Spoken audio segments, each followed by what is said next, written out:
Hello दोस्तों, नमस्कार। India आजकल में स्वागत है और मैं हूं ईश्वरपाल सिंह।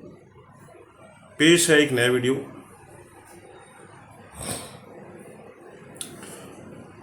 आखिर प्रेस कॉन्फ्रेंस में इतने खुश नजर आए अजीत पवार, क्या है इसका राज? 23 नवंबर को नतीजे आने के बाद आज 5 दिसंबर को यानी गुरुवार को महाराष्ट्र में नई सरकार का गठन होने जा रहा है, जहां पर तीसरी बार देवेंद्र फडणवीस मुख्यमंत्री पद की शपथ लेंगे। इससे पहले उन्हें बुधवार को विधायक दल का नेता चुना गया। इसके अलावा कार्यवाहक मुख्यमंत्री एकनाथ शिंदे और उप मुख्यमंत्री अजित पवार के साथ शाम को प्रेस कॉन्फ्रेंस भी की। हालांकि इस प्रेस कॉन्फ्रेंस के दौरान एक लम्हा ऐसा भी आया जहां पर मौजूद हर कोई ठाके मार करके हंसने लगा। हंसने की वजह तो पहले अजित पवार ने दी, फिर एकनाथ शिंदे ने भी कुछ ऐसा कह दिया कि कोई भी अपने आप को रोक नहीं पाया और ठाका लग गया। महाराष्ट्र के मुख्यमंत्री के लिए तस्वीर साफ होने के बाद हर किसी के मन में यह सवाल था कि क्या एकनाथ शिंदे उप मुख्यमंत्री बनेंगे, क्योंकि शिवसेना प्रमुख ने कई संकेत दिए हैं कि वह भाजपा को मुख्यमंत्री पद सौंपने से खुश नहीं है। फडणवीस ने कहा कि उन्होंने पिछले कई साल से मुख्यमंत्री रहे शिंदे से कल शाम मुलाकात की थी और उन्हें नई सरकार में शामिल होने की दावत भी दी। जब प्रेस कॉन्फ्रेंस में फडणवीस बैठे, वहाँ शिंदे से पूछा गया कि क्या आप उप मुख्यमंत्री की शपथ लेंगे, तो उन्होंने टालते हुए कह दिया कि आज शाम तक का तो इंतजार कीजिए। लेकिन क्यों लगे प्रेस कॉन्फ्रेंस में ठाके? इसी बीच शिंदे ने बाईं ओर बैठे अजित पवार को तुरंत बीच में टोकते हुए कहा कि इनके बारे में तो नहीं पता, लेकिन मैं कल शपथ ले रहा हूं। पवार की इस बात पर वहां मौजूद लोगों ने जोर जोर से ठाके लगाए। शिंदे ने भी चुटकी लेते हुए कहा कि अजीत दादा को तो सुबह और शाम दोनों समय शपथ लेने का अनुभव है। फिर पवार ने कहा तब थोड़े समय के लिए था, लेकिन इस बार पूरे 5 साल रहूंगा। खैर, इस दौरान अजीत पवार 2 बार मुख्यमंत्री रहे। हालांकि मुख्यमंत्री का पद हमेशा उनसे दूर ही रहा। अजीत पवार ने कब ली थी सुबह शाम शपथ, आइए जानते हैं।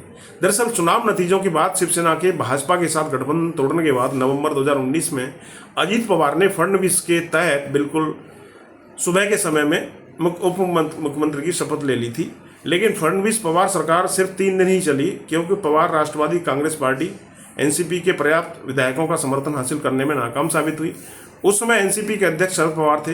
हालांकि अजीत इसके बाद उद्धव ठाकरे के नेतृत्व वाली एनसीपी शिवसेना कांग्रेस एनसीपी सरकार में उप मुख्यमंत्री बने।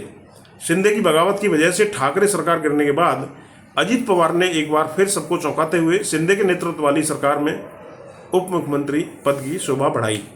चाचा को दी शिकस्त। 2024 के विधानसभा चुनाव में 41 सीटें जीतकर पवार ने न सिर्फ अपने चाचा और दिग्गज राजनेता शरद पवार पर जीत हासिल की, बल्कि अपनी पार्टी को असली एनसीपी के रूप में सफलतापूर्वक स्थापित भी किया। इससे उनकी पार्टी में और भी लोगों के आने की संभावना बढ़ गई है। अपने चाचा के खिलाफ जाने की वजह से अजीत पवार को परिवार के अंदर भी विरोध का सामना करना पड़ा, क्योंकि उनके भाइयों समेत कई लोगों ने उनका राजनीतिक रूप से विरोध किया। उनकी जीत ने उन्हें उन सभी के खिलाफ भावनात्मक रूप से भी बढ़त दिलाई। ऐसे में उनके लिए यह राहत की बात है। गठन के बाद से हमेशा एनसीपी रही है सत्ता में।